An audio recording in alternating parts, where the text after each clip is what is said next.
और हमारे साथ जुड़ रहे हैं राम अवतार ठाकुर जी रायपुर से। राम अवतार जी, सुप्रभात सर, आपका सवाल। सर जी नमस्कार। जी सर, आपका सवाल। मैडम मेरे पास आईआरएफसी है 30 के प्राइस पे 4000 क्वांटिटी और हम्म सुजुलॉन है 5000 क्वांटिटी 15 के प्राइस पे। मैं होल्ड करूं कि नजरिया तो मेरा लॉन्ग टर्म है, बट पार्टली हम्म बुक करूं कि होल्ड करूं? बहुत अच्छे अच्छे भाव पे आपने दोनों ही स्टॉक्स लेके रखे हैं। आईआरएफसी देखिए 30 रुपए की खरीद है आपके, 4000 स्टॉक से अच्छे खासे प्रॉफिट पे बैठे हैं आप। आईआरएफसी में शुरुआत चलिए आईआरएफसी पे करती है, 95 रुपए प्रति शेयर के प्रॉफिट में है आप। राजेश जी, कल भी बात हो रही थी इनफैक्ट मार्केट के पंचनामा में, हम रेलवे स्टॉक्स पे काफी जिक्र कर रहे थे। आईआरएफसी ऐसा स्टॉक देखिए जिसमें इनफैक्ट कल भी हमें तेजी देखने को मिलती रेलवे स्टॉक्स में, आज भी ये तेज होकर ही कामकाज करता हुआ। लेकिन बजट से निराशा हाथ लगने के बाद या फिर उनसे पहले भी देखें तो 6 महीने में ये स्टॉक 30% से ज्यादा करेक्ट हो चुका है। करना क्या चाहिए इनको? पार्शली प्रॉफिट बुकिंग कर ले या फिर अभी बने रहे और इनमें इसको मुनाफा देखने को मिलेगा? देखिए, उनके लिए मैं एक स्टॉप लॉस सजेस्ट करूँगा 110 का। अगर 110 का स्टॉप लॉस हिट होता है, तो पोज़ीशन से आप एटलीस्ट पार्शियल प्रॉफिट टेकिंग करें फिलहाल। क्योंकि देखिए, आपने जो रैली देखी ₹30 से देखिए करीबन 220 तक, फ्रैंकली स्पीकिंग 200 के ऊपर मेरे हिसाब से एटलीस्ट पार्शियल प्रॉफिट टेकिंग करनी चाहिए थी, क्योंकि 30 वाला कोई भी आइटम अगर 200 के ऊपर चला जाता है, तो एक बहुत सब्सटैंशियल प्रॉफिट हो जाता है। एनीवे, तो वो अपॉर्च्युनिटी आपकी छूट गई है।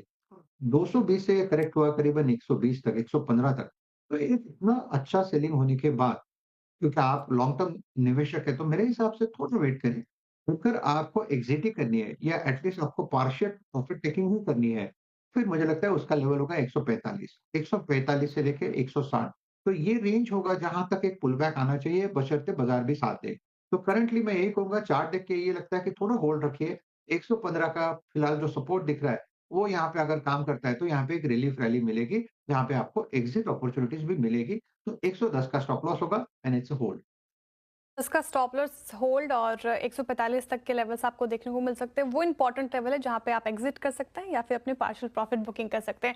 सुजलॉन पर भी इनका सवाल, सुजलॉन में इनकी 15 की खरीद 5000 शेयर्स हैं और सुजलॉन देखिए 54 पे अभी कारोबार कर रहा है। वो ग्लोरी टाइम तो राजेश जी बहुत दूर दिखता है, लेकिन अभी फिलहाल इनको क्या करना चाहिए? यहाँ से भी profit booking, partial profit booking कर सकते हैं या फिर और यहाँ पे बढ़ने की संभावनाएं दिख रही है? क्या 52 वीक हाई टच करेगा 46 का, 86 का? देखिए, थोड़ा डिफ़िकल्ट है। मुझे लगता है कि सुज़लॉन बीच में जिस तरह से थोड़ा फैंसी हुआ था, अ, सबने यहाँ पे कहीं न कहीं यहाँ पे सुज़लॉन में अपनी पोज़ीशन बनाई थी, और हर लेवल पे, यानी हर उछाल पे, वहाँ पे एग्ज़िट ढूँढने की कोशिश वो निवेशक करेगा। करंटली आप कह सकते हैं 50 के आस-पास सपोर्ट है, यहाँ से कहाँ तक जाएगा? तो प्रोबेबली 60-62 तक का एक मूव मिल सकता है, जहाँ पे आपको भी एग्ज़िट अपॉर्च्युनिटी ढूँढनी है, आपको भी प्रॉफ़िट बुक करना है, क्योंकि वो जो मूव था, जो हमने ₹15-20 से देखा था 80 का, उसके बाद यहाँ पे वो जो मोमेंटम जो था, वो फिज़ल आउट हो चुका है। तो यहाँ पे सिर्फ हम रिलीफ रैली देखेंगे और रिलीफ रैली को यूज़ करेंगे प्रॉफिट बुक करने के लिए। For me it's a exit, but फिलहाल बने रहें, 50 का स्टॉप लॉस रखें, सामने 60-65 का अगर रेंज मिले तो एग्ज़िट करें।